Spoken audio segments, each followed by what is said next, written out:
Very good evening, everyone. Lovely to see you again, as it were, online. Welcome to the Watford Christadelphian public talk for this month. It is Wednesday, the 10th of March, and our subject is how does the Bible connect with history? We have been running public talks. The Watford Christadelphians have in and around Watford for decades, usually in Watford Public Library. But now, as we are in our homes and living life online more and more these days, we've decided to put them online. There's a variety of other talks on other subjects that are available on our YouTube channel, and we keep adding a new one every single month on a different subject to do with to faith, Christianity, who Jesus is, what the Bible is, and how it connects with our lives, with culture, with society, and of course, tonight with history. To help us in this, we've got Dan, who is up in the Midlands. Dan, welcome. Thank you so much for being here. How's everything with you?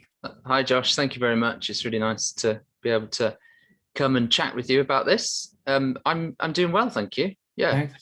Excellent. We've got, it's great to see a great number of people listening in live. These talks are going to be recorded and they'll be posted up on the YouTube channel afterwards as well. So if there's some detail in there that you miss or something like that, they'll be made available in a day or two so you can go back and listen to it again and take notes or post some questions in the comments and stuff like that, which we'll do our best to get back to you on. If you have any questions that you'd like to mention that from anything that we bring up as we go tonight, please put that in the chat on YouTube, and we'll if we have time at the end, we'll have a look at some of those. But with that said, let's look at the question tonight. Let's think about this idea of the Bible and history and how the two connect. So Dan, what's kind of lying behind this title? There's a lot to cover tonight, but paint the picture for us. The Bible and history, can they connect? How can they connect? What's going on there? Yeah, so there's something lying behind the title, a big elephant in the room, isn't there? I think. Sure. It's perceived as a problem, or often is perceived as a problem. So historians may tell us, or some historians may tell us one thing, and then the Bible seems to say something else, and different, and so you sort of left with the question, well, who do I believe? Or maybe the archaeological record might say one thing, and then you actually look in the Bible and it seems to contradict what archaeology says. So I mean that I'm painting an extremely broad picture there, but sure. Those sorts of objections are out there. They're common, and it's a problem because people feel like they need to make a choice, like you either believe one or the other, and expecting that the Bible is the word of God or claims to be the word of God. I think that the problem is, well, we can't often fathom why this might be the case, why there might be these things that maybe don't add up. And you could quite easily, and I think many people do, lose faith in the Bible. And then that means that you lose faith in God and you ditch Christianity altogether. That's in a nutshell, something that lies behind this. So we want to think, or I want to explore that question, not to answer all the sort of common tensions or the common, problems that people raise. Mm-hmm. So I'm not out here to answer any specifics, but I'm here to sort of explore, well, what should we expect? How should we expect the Bible to connect with history?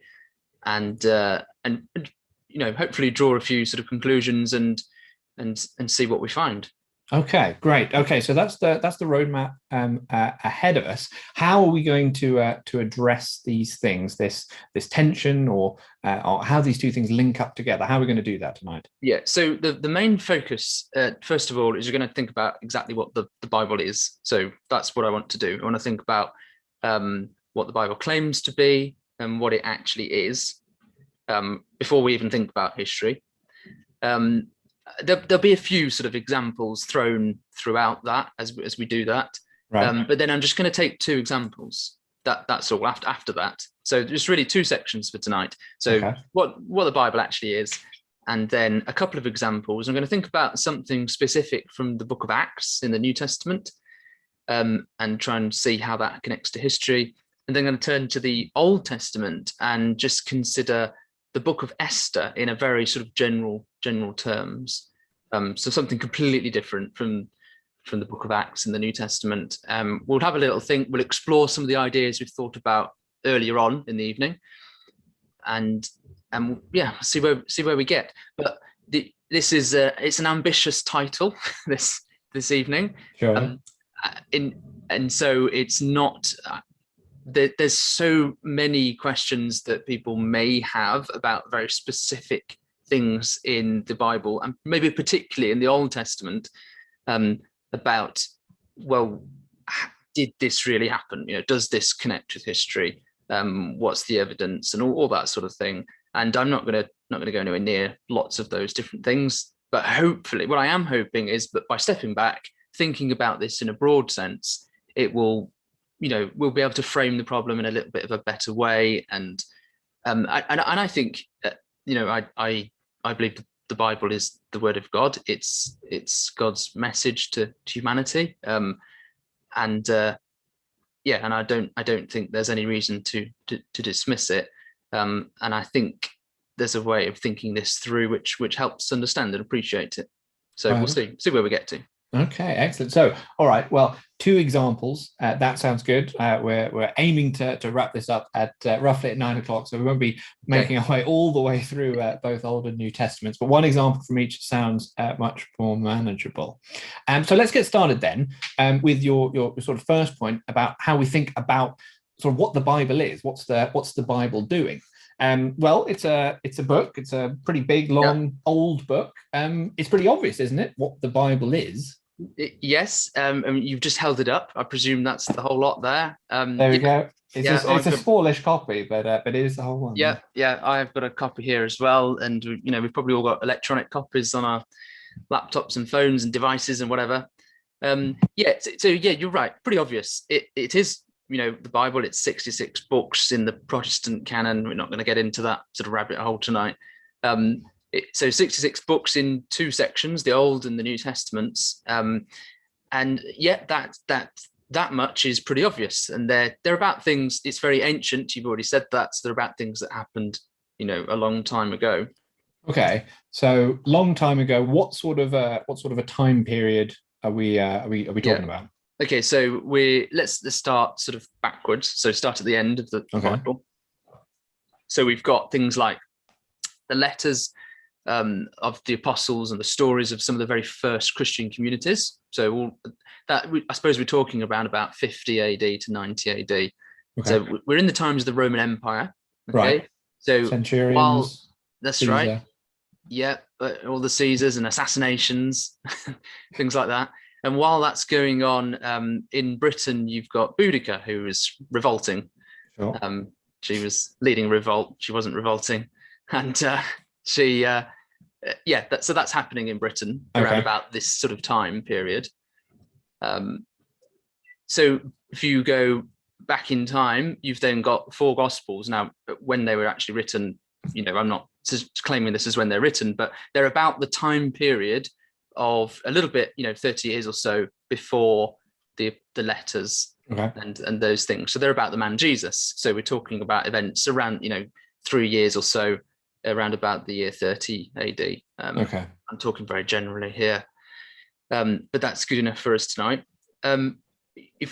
So that's the New Testament, and then we move to the Old Testament, and we've got lots of books, lots of different types of books that are from the times of the kings of Israel and Judah. So the monarchy, the period of the monarchy, and then when the monarchy ended and they were taken away into exile into Babylon, and so that and there's stuff that happened around the exile and the coming back to the land.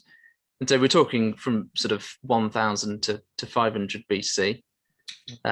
So much bigger sort of time frame for that bit in the New Testament. Okay. Yeah. And then I'm not putting a time bracket on the next, but if you go further back in time, you've got, all sorts and everything else that describes stuff that that is before the monarchy. So you've got, the book of Exodus, Deuteronomy, Judges, talking about periods of before there were kings in the land of Israel. So, that's way back in time. So that spans a long period of time, doesn't it? Yes. So I suppose with that, it's a big period. So there could be, therefore, lots of opportunities, lots of times and places. We talked about the Roman Empire, we talked about Babylon, that sort of modern day Iraq sort of area, Egypt, places like that. Lots of places that could connect or should connect with history, where the Bible's talking about an event that took place, that we might be able to find out, stuff about it.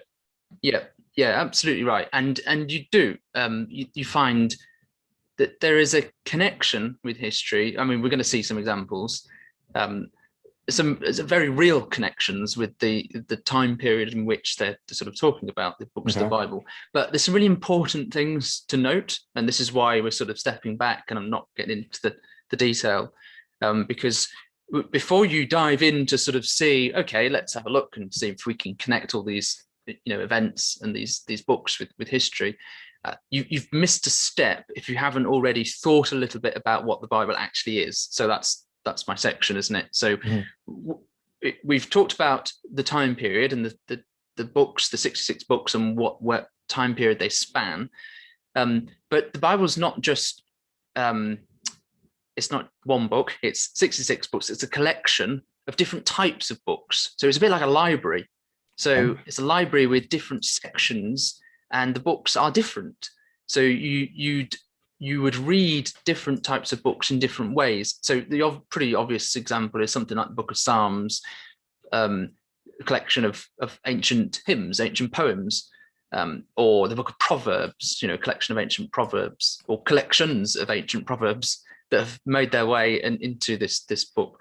So you get that kind of thing. I mean, the biggest way to see this is in the fact we've got Old and two different testaments. The old, what we Christians call the Old Testament and the New Testament. So the Old Testament's the Hebrew Bible, which is the Jewish scriptures, the Tanakh, and that's the Old Testament, and that's got a very sort of long and complicated history. Think a little bit about that in a minute. It spans that very long period of time that we looked at. But the New Testament, the collection of the Christian writings, it's a really quite small, short period of time, isn't it? We're in that Roman Empire period, aren't we? From the time of Jesus being born, around about 0, and then up to maximum sort of 90 years later, that kind of thing. Yes, yeah. And you have people, I guess, that were around at the time of Jesus who were sort of writing or featuring in some of these later letters and things like that. That's right. You had people that were alive right the way through it. Yeah. So you've got these Christian writings, they sort of exploded and they came about in a short period of time and got sort of circulated and sort of bound together as sort of collections of Christian writings pretty quickly. That's one sort of phenomenon.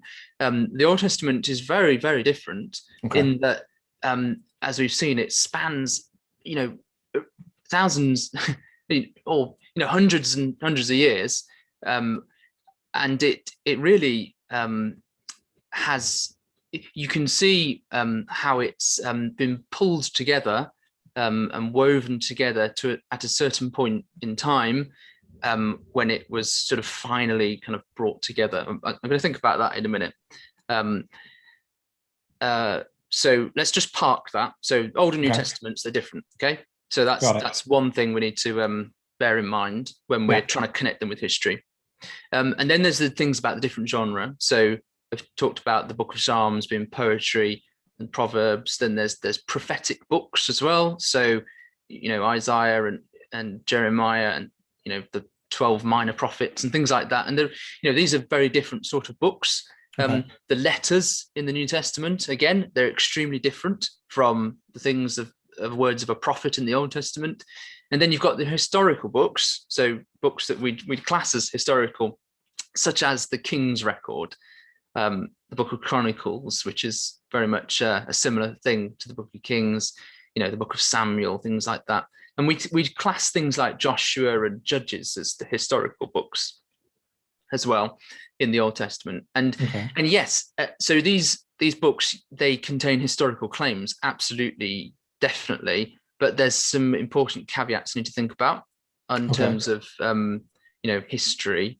What when we call something historical, our assumptions are that it's a certain type, objective, no bias, no agenda, that kind of thing. But actually, we'll see there's something different going on, which doesn't mean that they're not historical, but it means that there's something more important about them. Okay. So different genre. Okay. And then we've talked about the span of time for, say, the Old Testament and how that was written. But actually, there's something else to think about, which is the period of time between the event and when the writing occurred. So let's go think back to the New Testament. I'm conscious we're kind of swinging from new to old all the time, but I think hopefully that's helpful, kind of to just keep comparing and contrasting, because it gives a sense of there's no straightforward, there shouldn't be one answer to, well, how does the Bible connect it with history? There isn't one answer to that. You've got to think about all this nuance. So back to the New Testament then. So for example, something like the Gospel of Mark is written very soon after those events that he claimed happened. The letters of Paul, when he writes about him going to Corinth, when he's writing to the letter to the Corinthians, he's talking about when he was there last year, for example. So and we're going to think about that in a minute, actually. So that's one, that you can connect history probably very much easier in that sense, because they're writing about things that are in living memory. You've got eyewitnesses, and the purpose of it is clearly that. But when you've got things that take a longer period of time, or they're written way after the event, actually you've got to think. I think you've got to stop and think about, well, what's the purpose of this writing? So I'm talking very conceptually here. Let's just think about an example. So so I've talked about the book of Kings in the Old Testament, and then the books of Chronicles as well. And there you can read the Old Testament and you read the book of Kings. It's about the kings of Israel and Judah, and with all the antics that they got up to. Some of the most of them were pretty evil in God's eyes, and all sorts of bad things happened. And then you read along, and then you get to Chronicles, and you scratch your head and think, haven't I just read this? It's largely kind of repeated the things of the book of Kings. So you think, what's the point of the book of Chronicles? Well, there's an example. So there's a king called Manasseh, who is described in 2 Kings 21, and he's described as being a really terrible king who sort of instituted or brought back lots of sort of pagan sacrifices and all sorts of horrific things, and basically disregarded the God of Israel, and he was so bad that he was worse than anyone else that went before him, and then that's it. That in Kings, that's the end.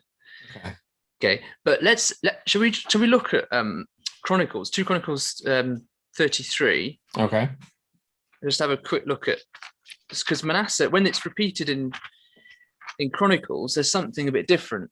So I don't. Do you want to read a couple of verses out? Yeah, sure thing. Yeah.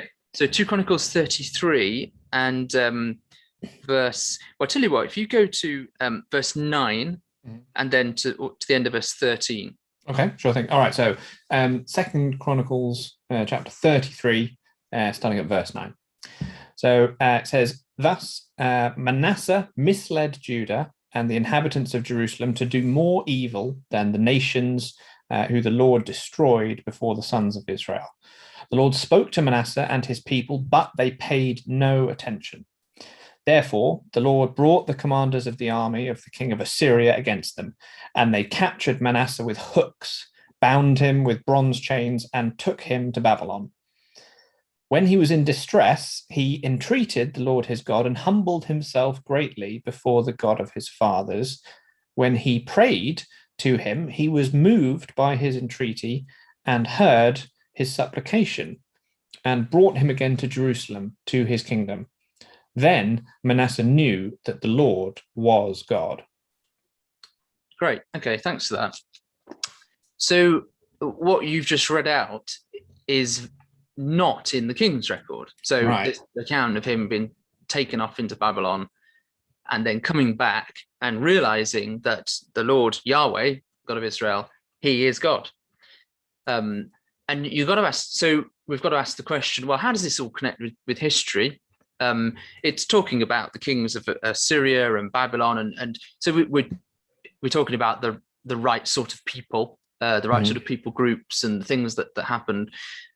But the point of raising it here is that the Book of Chronicles was written, or maybe compiled is the best term to use, compiled much later than the Book of Kings. So the Kings, largely seems to have come out of the records that were sort of assembled and put together. The Book of Chronicles draws on that, and it comes after the period of the exile to Babylon, and then the subsequent return. It's kind of the nation has gone through a crisis period, and then they're recapturing their history, and they're writing it again and compiling it in these books of Chronicles, and they're thinking now far more about the things that have just happened to the nation and where the hope of the future is, things that are relevant to the people at the time, and what's relevant to them at the time, or hugely relevant, is the fact that Manasseh has gone through an exile. The worst king possible has gone through an exile, come back, and has known that Yahweh, he is God. And that's written not as a means of just recording history because history is good to record. It's not that at all, is it? This is thinking back, reflecting on the long period of history and the things that have happened and gone on long before, reflecting on them because of the present, because of the present crisis and the present questions. And so all these things are kind of recast with a view to encouraging the people to return to God, to return to Yahweh, to recognize that Yahweh, he is the God, because they have gone into an exile. Some of them have come back, and they need to live a life that's different from the way that their forefathers did. And look, even Manasseh is encouragement for us. So that sort of brings us into thinking a little bit about the time period and when the book was sort of written or compiled, in its sort of final form, and how that time period is important for understanding, the purpose of the book. Yeah, that makes sense, because we've got, as you say, if you're reading through the Book of Kings, you hear about Manasseh, you hear about all this stuff going on, and they're presented in a similar order, and then you naturally, as you start reading the record in Chronicles, there's a lot of the same stuff, but the compiler, the people who are let's just say after the exile, find that there's worth. There's something good to do here to look at the history that they have, and in it find these things in this new context, in this new post-exile state that they find themselves in. That it helps us understand why the book was written in the first place. They already had the record of kings, but there is this need, this desire, this utility for a new record of Israel's history to be put together. Yeah, that's right. Yeah, there's another really good example in the Psalms, actually, Psalm 51, which is a really famous psalm about the sin of David, the king, Okay. when he took Bathsheba, the wife of Uriah. Right. Yeah. And it's, the psalm about "Have mercy on me, O God, create in me a clean heart." It's quite a famous psalm. Mm-hmm. And it's all about attributed to David. David being very, very early, well, the second king of the people, Yeah. so the first of the line of David, obviously, and so that's a very early period of time. But right at the end of the psalm, verse 18, it says, "Do good to Zion in your good pleasure." Zion's another name for the city of Jerusalem. "Build up the walls of Jerusalem. Then will you delight in right sacrifices, in burnt offerings and whole burnt offerings. Then bulls will be offered on your altar." Yeah. And so you got to think, well, what period of time David was living in? It was David that captured the city of Zion, Jebus, and it became the city of Zion. And Jerusalem sort of came and developed out of that. Right. The temple wasn't built then. It was in his son Solomon who built the temple. Sure. The walls of Jerusalem hadn't been broken down until a long time, a lot later. When it's the time period of Nehemiah, so in that period after the exile and after the return, when they start thinking about, we really need to build the walls of Jerusalem again. Mm. So here again, I think it's just a really good example of how earlier material, which had a time and a place and a real purpose at the times of David, has been assembled and compiled and has been repurposed to think about the nation's sin, the nation's faults, and how that actually they're now appealing to God to do good to Zion. And we want these walls of Jerusalem built, and we want to offer the right sacrifices. We want to do things the right way. You can see, again, a little bit like Chronicles, repurposing the things in the book of Kings.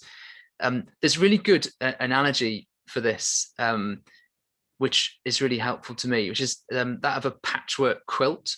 Okay. So it's probably not so much the done thing anymore, but almost like a family heirloom. Sure. Where you might have different parts of material from different people, from ancestors long ago, and they might have even been things like dresses or pinafores or something, and and then at some point a kind of this material is put together, woven together, stitched together, whatever the technical term is, quilted together, patched and into a patchwork quilt. All these different things. Now each little segment has got real history to it. It's out of a time and place, but it's been put alongside another bit which might be 50 years younger. Right. and it's woven together, and that's so when we're talking about the Bible and particularly the Old Testament, about how it's connects with history. Well, there's lots of different connection points. So what's the question we're after? Are we saying, are these books historical? Well, from what datum are you asking that question? Are they historical from the very first moment these things were written about David? What about the time period when they were repurposed and put together? There's all sorts of nuances to it that are really important, and I think the Kings and the Chronicles thing is really helpful to do that. Now, that comes on to but this is all building up to thinking about what the purpose of these books are, which I'm sort of trying to lead into lots of different avenues, and then we'll try and sum it up with that, because that's that's going to be important. Right. Okay. I want to just go back to something you mentioned a bit earlier. You sort of mentioned sort of what we would expect when we to go into the library and you go to the history section and you pick something that says, oh, the I don't know, Soviet Russia or something like that with some dates on the front. You open it up, you sort of expect to read about, what was who was in power, and what were the headlines in the newspapers, what was happening in the economy, or what was what information about who was doing what and where were they and what were they saying, all that kind of stuff. The expectations are the things you might want to read about. But you mentioned that when we think about some of the historical books in the Bible, we might expect to see certain things, but we might not actually find them. Perhaps our expectations won't be met, even though these are the historical books, and there might be some caveats to think about with that. What kind of things did you have in mind? Yeah, so that's important to think about, because historical book, the word historical to us means something, I think, different from what the historical books of the Bible are trying to do. Okay. Certainly, we're thinking Old Testament again, that patchwork quilt, and that's been helpful, because that I think shows us that there's purpose behind how these books have been assembled and put together. Yeah. Rather than necessarily just, right, let's put the records, the annals of the histories together. Yeah. But so some important caveats then. Okay, so these are old texts, sure. And we've already talked about that, and that's important to remember and recognize. So there would be things in there, styles and conventions that we might not be familiar with, which the people at the time would have been familiar with. So God is writing his word and his message to people, and it's in ways in which are recognizable and understandable to them, to which he's talking. So he's writing prophetic oracles in Hebrew poetry. That's what the prophets were writing. That's what people would have understood. The Psalms are written in Hebrew poetry. And the historical books will have sort of conventions and things like that. So they're written in the languages of the day. Hebrew or Aramaic, whatever it might be, but they're also using the styles or the genres of the day to get that across. And there might be lots of different examples of that, and we've seen how Chronicles was written for the people of the returning, those who returned from exile. So you can see that just from reading it, and those things we've looked at. So it's clear that these things were written for people in a particular point in time, and so it is, it's understandable, and we should expect them to look like they that they would be understandable to the people of the time. So one example of a convention that we might miss would be something about numbers. Okay, so we use numbers to solve maths problems. Sure. So split the bill. Yeah, that kind of thing. Yeah. How many cream eggs can you eat? There's no number that you can put on that. That's true, actually. That's where infinity comes in. So we use it very much to think numbers to sort of quantify things.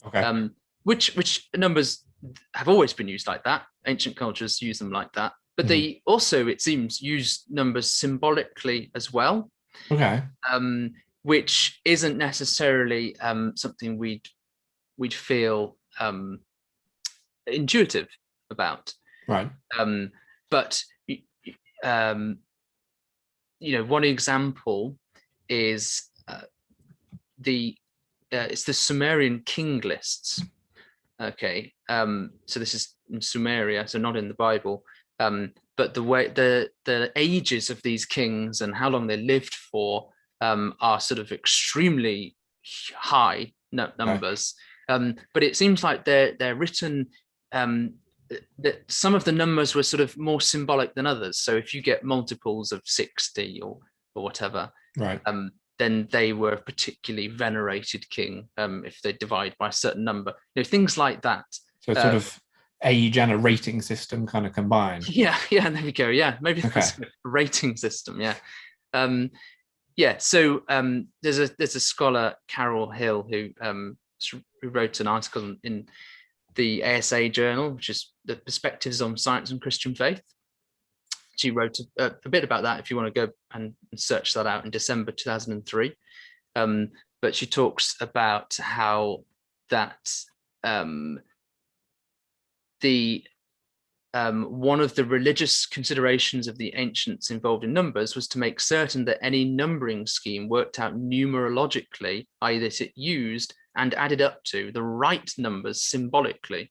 So, the concern of including numbers was to convey information more than simply, a period of time or an age or that kind of thing, which really seems a bit odd to you and me. But that was the function of numbers at that time. So this is in Mesopotamia. The sacred numbers, certain numbers were sacred, and they gave a type of religious dignity or respect to important persons or to a literary text. So that's another part of the quote. Okay. So you've got that, and you've got the example of the Sumerian kings list, and you have in the book of Genesis, people who lived, for an extremely long time. And it actually, it's likely that that's preserving something similar to that. It's preserving something different from simply saying the age that they lived. There's things in as well, spans of 40 years. So in the Bible, 40 becomes a number that's extremely symbolic. Sure. Okay. Symbolic of a period of time of testing, or that kind of thing. That keeps cropping up all the time. And the question is, well, is it absolutely strictly 40 years when it says that or not? And I don't know the answer to that. I don't think anyone does. But our assumptions of saying, this is a historical book, we therefore expect it to be absolutely spot on with the numbers, when actually the convention of the time means that it didn't necessarily need to be, because it's conveying something different. Does that make sense? Yes, yeah. So the numbers, in a sense, are kind of a part of telling the story of the events that happened, and to say that Israel were wandering in the wilderness for 35 years doesn't have the same impact that 40 does, because the number 40 also sort of carries with it this information, or this sense of being an extremely sort of long time. So I think you're saying that the numbers are part of the conveying of the message of what's going on, not just purely someone started a timer at the beginning of the event and pressed it at the end, and then wrote down what the well, not the stopwatch, of course, but the sundial or whatever it was said. Yeah, that's right. Yeah. Moses himself, leading the children of Israel at the time. Yeah. His life is sort of split up into 3 periods of 40 years. Very nice and neatly. Perfectly. 40 years in Egypt, 40 years in the wilderness, prepared for what he's then going to be doing, which is sort of 40 years with Israel in the wilderness. Yeah. And, is that more of a convention or not? And again, I don't know. I don't claim to say that he wasn't 40 years exactly in those periods of time in his life. But I think it's just managing our expectations when we say these books are historical. Yes, of course, they've got historical details in them and historical claims, but that doesn't mean that they're history textbooks, because there's something different. And this, so I keep alluding to this, and we've got to it now. This is all building up to what is the Bible, or what's the purpose of it? Okay. And to do that, hopefully what we've sort of looked at, we've been dancing around the edges and looking at all these different sort of topics, conventions and periods of time after it's been written, and different genres and all that sort of thing. But there's a passage in 2 Timothy 3. I'll read this out. Okay. So Paul writes to one of his close friends, Timothy, and in his letter, he's talking about the Hebrew scriptures. So granted, he's here talking about the Old Testament. Mm-hmm. And he says that he wants Timothy to continue in the things that he's learned and firmly believed, and how that from childhood you have been acquainted with the sacred writings, which are able to make you wise for salvation through faith in Christ Jesus. So that patchwork quilt that we've been talking about, the Old Yeah. Testament, is able to make you wise for salvation through faith in Christ Jesus. Okay. And then he says, all scripture, so he's still talking about that patchwork quilt, Yeah. all scripture is breathed out by God and profitable for teaching, for reproof, for correction, and for training in righteousness, that the man of God may be competent, equipped for every good work. So this is a really key passage because it tells you what the Bible is for, or what, at the very least, it tells you what the Old Testament is for. And, I think the New Testament is continuing in that line, isn't it? It tells you lots of things. It tells you that the Bible is breathed out by God. So we've said that it's God's message, it's God's word is carried in this. So it's a really important claim, and that's I think I absolutely think that's what it is. All scripture is breathed out by God. It's inspired by God. But it tells you it's profitable for these things, for teaching, reproof, correction, and training in righteousness, that the man of God may be competent and equipped for every good work. It's talking about things to do with righteousness. And the verse before says it's to make you wise, not in giving the accurate period of time that Moses was in the wilderness, or how long Methuselah lived for, and things like that. It's that they're not the things it's trying to teach. It's trying to teach you and make you wise for salvation through faith in Christ Jesus. Right. So there's an aim, there's a direction that the Bible is trying to push the reader in to a certain extent. It's trying to help them with this list of really incredible, wonderful, and complicated and interesting things, but pure historical dates and time spans and stuff like that is probably not the most important usage of these biblical texts.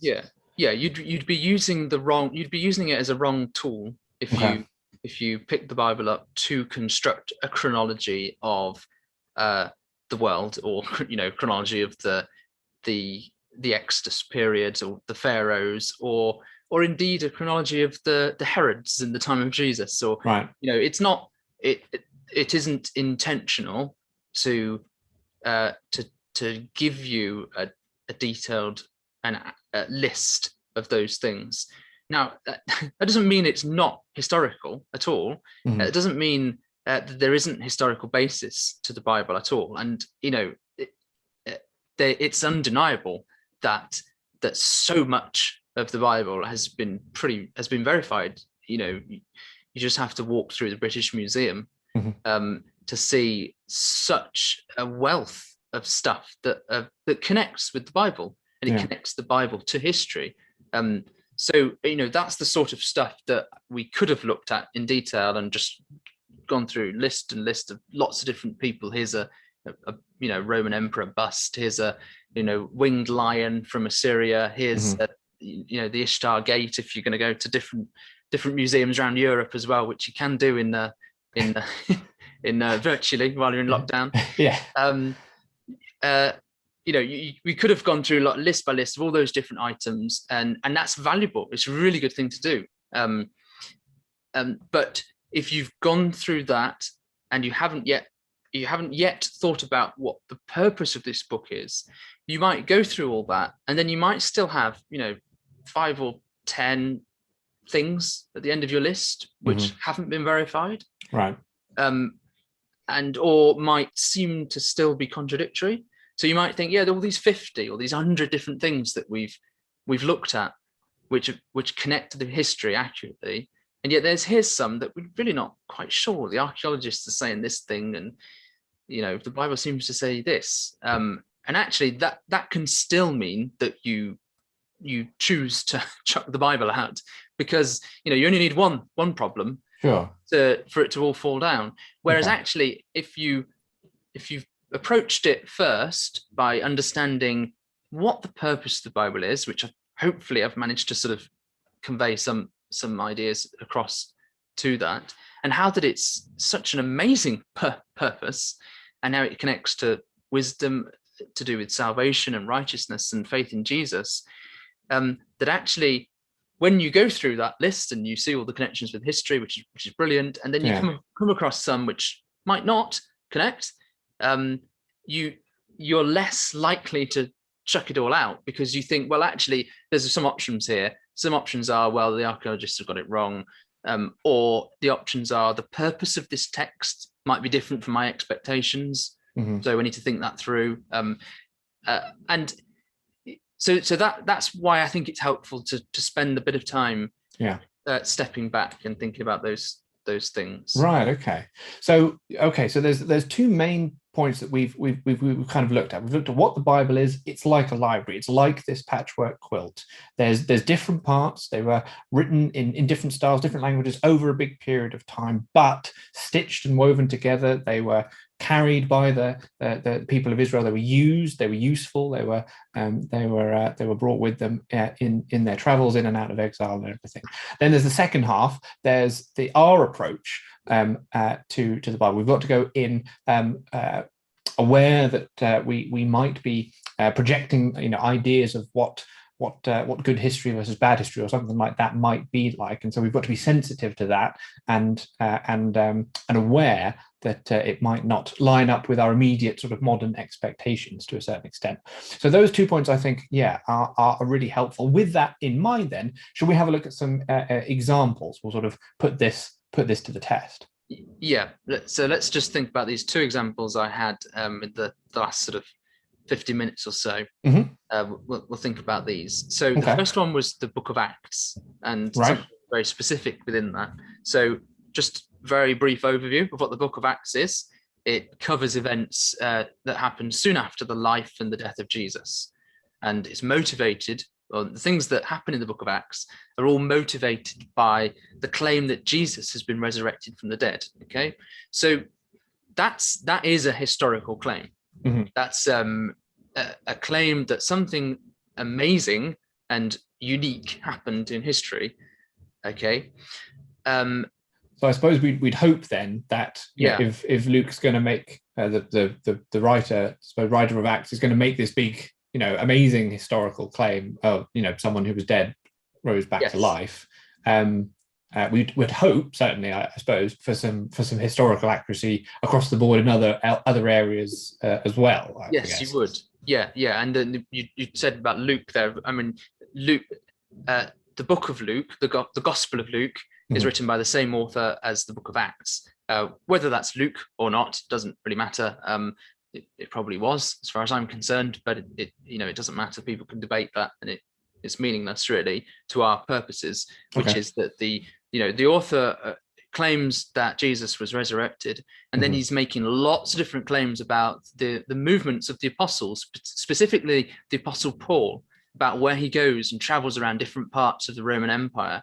And so there's so much points at which we can sort of look at and see how it connects with history.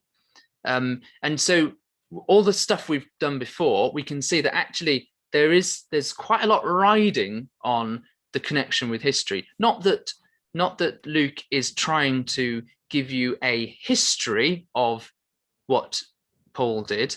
He's making some specific claims within his book and what reason why he wants to include things of Paul and the different places he goes to, because it's charting the progress of the good news about Jesus from Jerusalem all the way to Rome, where it ends. So that there's themes that run through the gospel. The Book of Acts, but the history is incidental to it, and therefore we'd expect it to be pretty thereabouts. Sure. So the example is in Acts chapter 18. Okay. Yeah. Which is when Paul went to Corinth, which is in modern day. It's in Greece. Yeah. The province of Achaia at the time. And you can read the first. Well, we won't do it now, but the first few 17 verses of the book of Acts chapter 18 talk about Paul in Corinth. And there's this chap. So verse 12, Gallio was proconsul of Achaia, and when he was, the Jews made a united attack on Paul, and they basically dragged him forward to the tribunal, or the judgment seat. And they said, this man is persuading people to worship God contrary to the law. And Paul starts his defense, but then Gallio basically he dismisses it, and he doesn't want to hear it. Yeah, he doesn't want to hear it. He gets the ruler of the synagogues beaten. So he just pops up out of the blue. Gallio, the proconsul of Achaia. Okay. Right. Now, but that's like it's like a timestamp, isn't it? It's like a person showing up. Yeah, it is, and it's a really specific timestamp because we know Gallio from the Delphi inscription. So a city not but further up in modern day Greece. There's an inscription there about Gallio, who's made proconsul, and it's around about it's AD 51 or 52, thereabouts. But his period of time being proconsul was cut short, so he was only in that post for a year or two, okay, more than that. So we've got immediately you've got some connection with history, which is really very specific. Gallio, the proconsul, and then a piece of rock that's been inscribed on, which says about Gallio, who is proconsul of Achaia from a period of time, to a period of time. I mean, that's verified. Then that's pretty clear, isn't it? Yeah. So another source totally outside the Bible, nothing to do with Luke or Paul or any of these people, that just also for other reasons mentions the exact same person in the same place. Yeah, that's absolutely right, and right. He's referred to in other writings as well. So he's attested to in a number of places. Okay.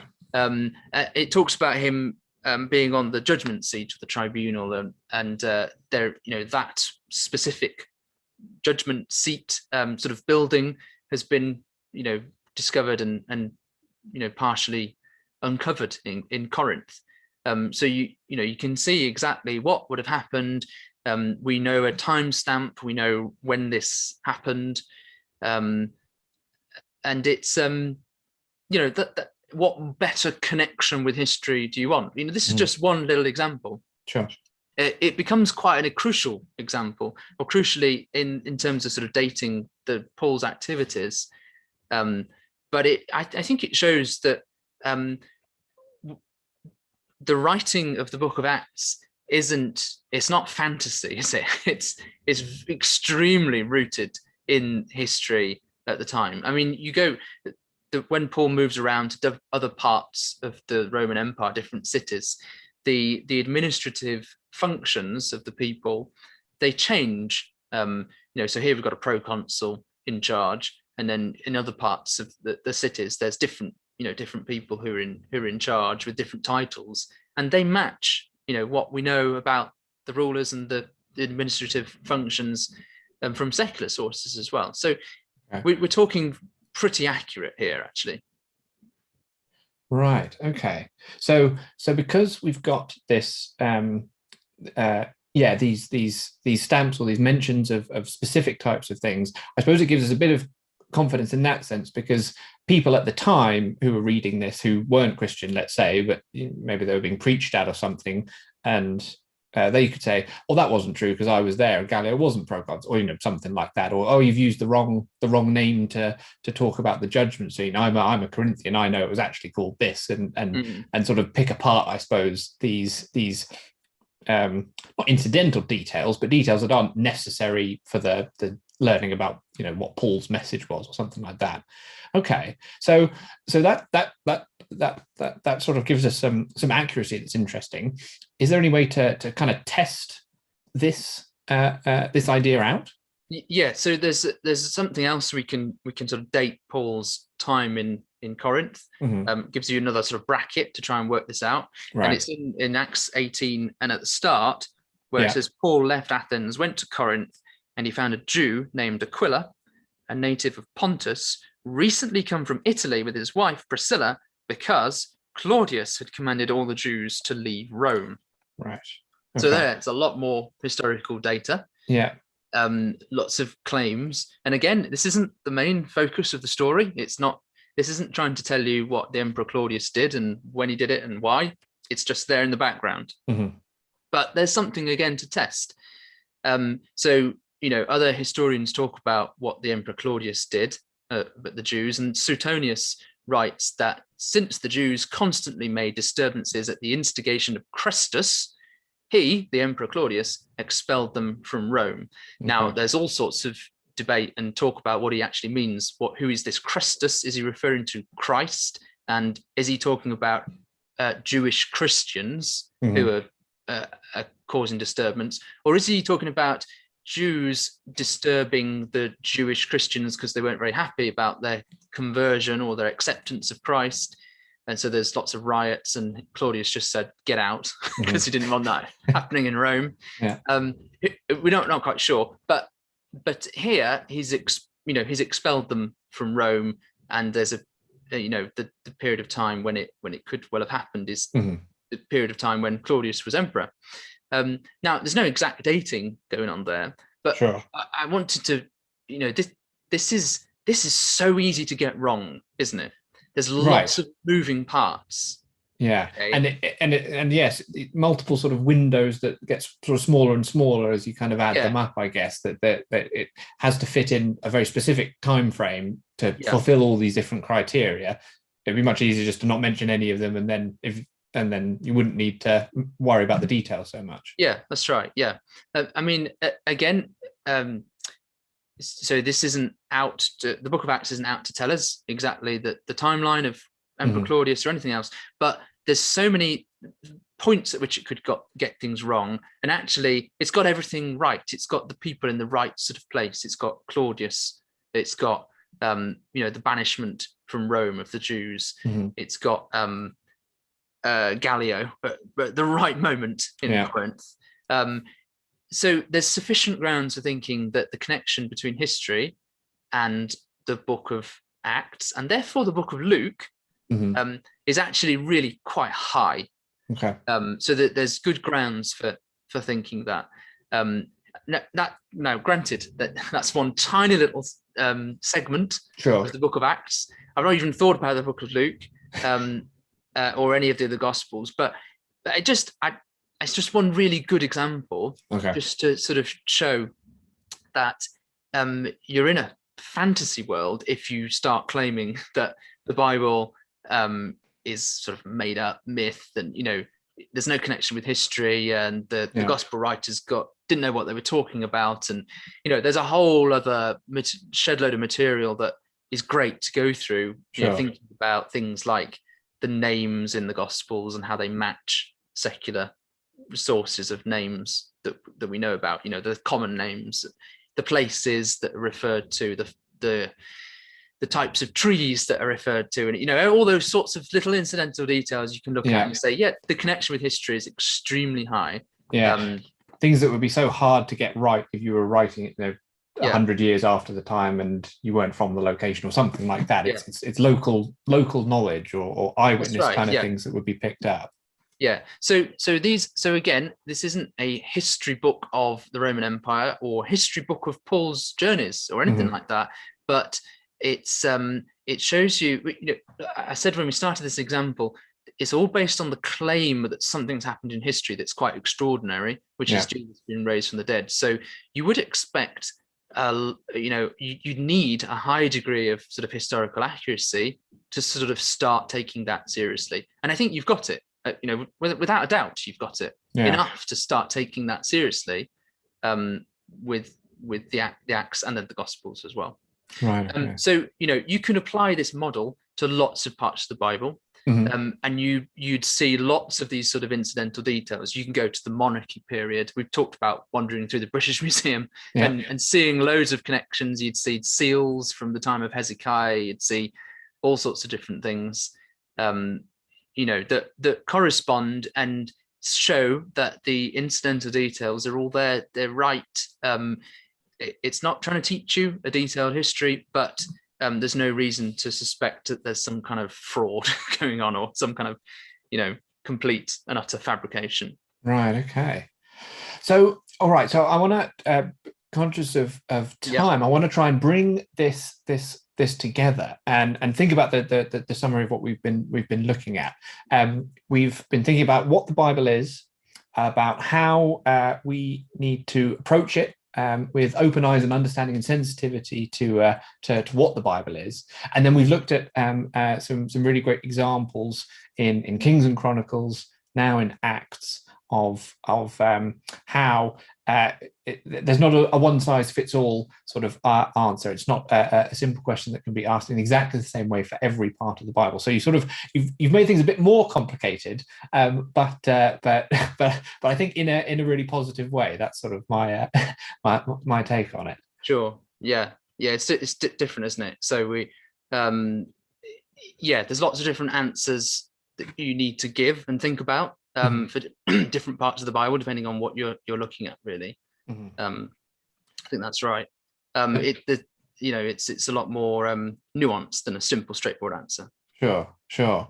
But that still with that, for in the last example we looked at, we do see these timestamps, these markers, these local knowledge sort of points, things that are incredibly difficult to fabricate or make up out of whole cloth, partially because there's an internal consistency to them, but also we have other historical records, bits of stone and things that are dug up, the writings of non-Christian writers writing about the same people in the same sort of time frame, that can give us see that firm sort of basis in history. Do you want to look at another example? So let's just really quickly just think about the Book of Esther. So conscious of time, like you say. But the Book of Esther is the one I said we just sort of think about. So this is a very different sort of book. So we're talking Old Testament, and we're thinking about the period of time in the Persian Empire. So after the exile, after the return from exile, and in the Persian sort of period. And it's a story about Esther as a Jewish girl. She becomes queen of Persia after a contest whereby it's not simply a beauty contest, because the women go and spend a night with the king, and then the king chooses the one he wants. So there's some peculiar things that go on in this book. There's a plot to annihilate the Jews. The king agrees to it without even knowing the details, and he doesn't even know that Esther is Jewish. That's sort of concealed from him or from everyone. And then eventually there's some kind of plot reversal, and the Jews are saved, not without quite a lot of bloodshed at the end of the book. So we were thinking about Acts and the emperors of Rome and stuff like that and the history there. When we're now thinking about Esther, are we looking to see the sort of same level of connection that we saw in our previous example? Yeah, so we're looking in the times of Persia, and there's lots of detail that sort of match what we know about Persia. Feasting, things like that. Lots of food and drink, and all sorts of the customs, and the fact that they had a postal service is mentioned in the Book of Esther. Lots of little connections like that, which which is great. But then you read it, and it's a very different sort of book, and you've got to ask yourself again, what's the purpose of this book? Is this trying to tell me something about history? Is it trying to teach some sort of lessons, that sort of thing? And actually, there's some strange details. There's things like feasts that last for 180 days. There's Persian queens. Everything we know about them, they don't come from beauty contests. They're always from noble families. The King of Persia in the Book of Esther can't actually make a single decision. He's always got, he's pretty much powerless, even though he's the most powerful person in the world, and yet he's sort of made out to be a complete fool because he never makes a decision. And then you've got things like, the evil chap in the book, Haman, who wants to hang Mordecai, who's related to Esther. He decides to make some gallows to hang him on, and he makes them high. That's basically as high as a 6-story building, but constructed in one night. And when you read it, things like that, it's a very exaggerated sort of book. There's lots of funny moments, key plot moments, and things like that.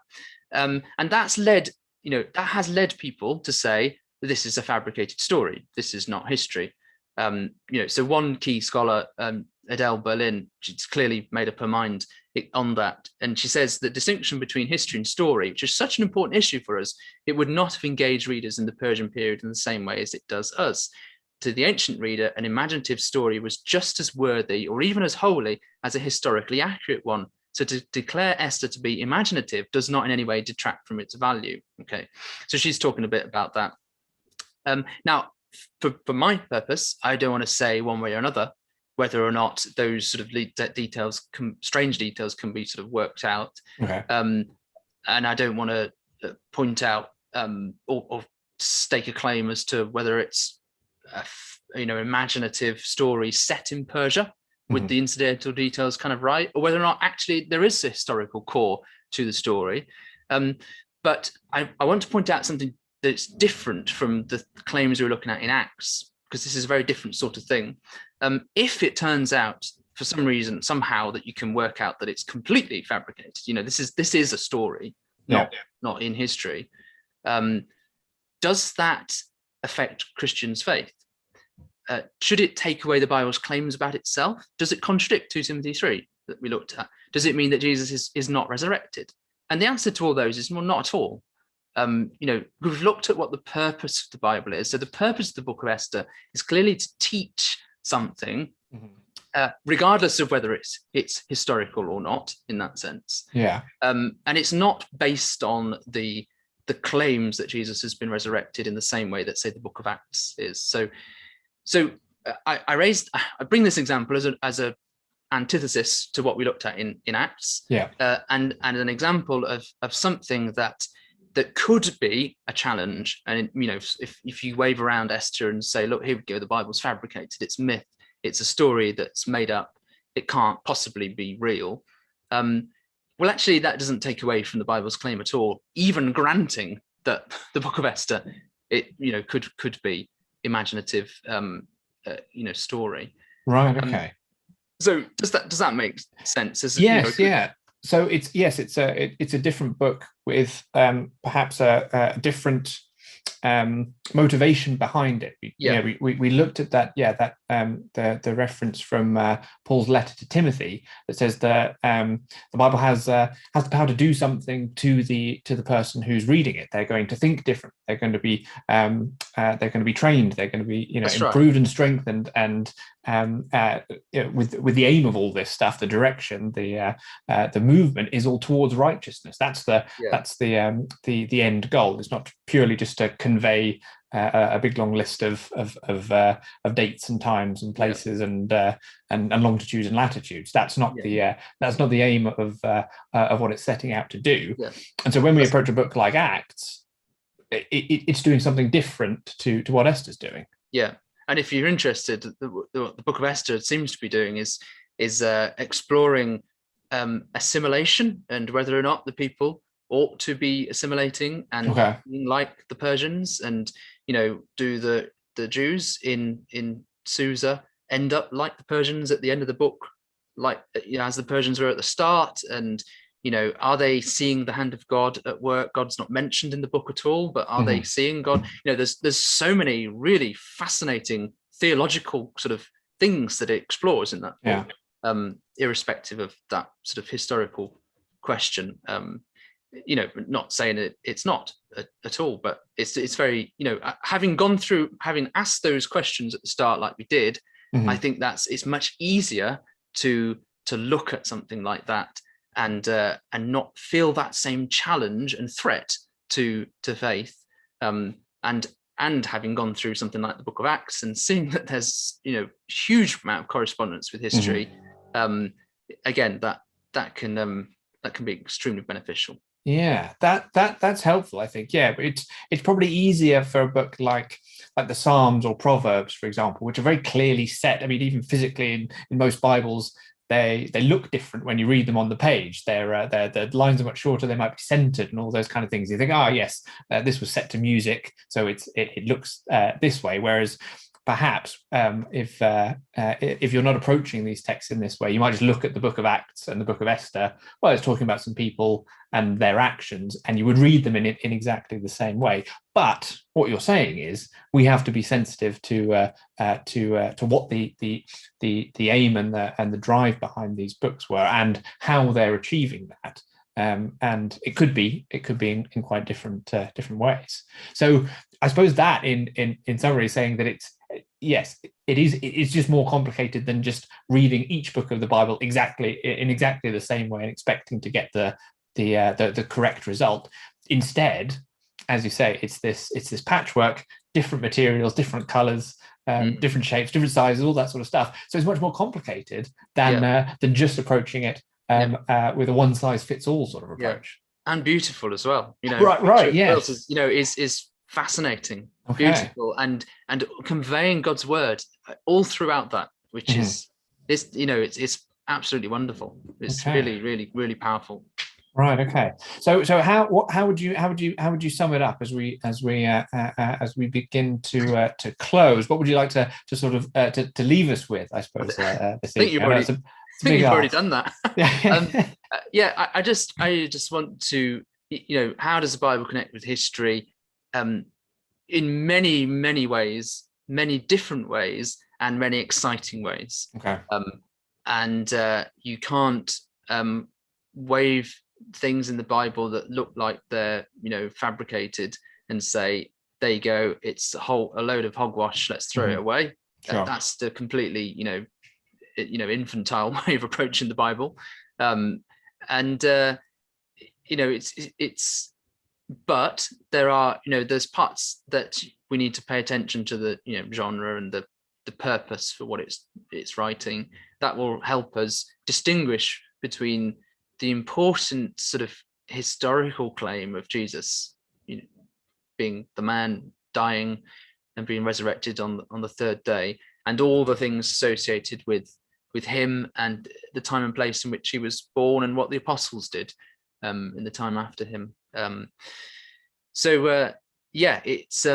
It's a fascinating world, and there's so much to get out of it, and so much to rely on, I commend the Bible to anyone.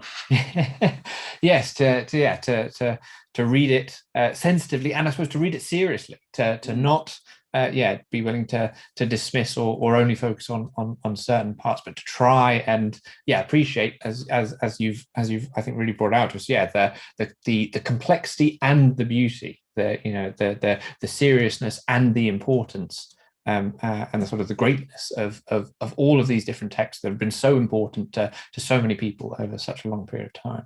So thank you very much for leading us through these things, for bringing out these examples, and for helping us, sort of equipping us, I suppose, with the tools of the mindset, of the approach to think about how the Bible connects with history, how it interacts with history, and also, I suppose, yes, where we fit into that as well as readers now, and interpreters of what it is that has been recorded for us. So thank you very much, Dan, for being with us. It's been absolutely excellent. Thank you.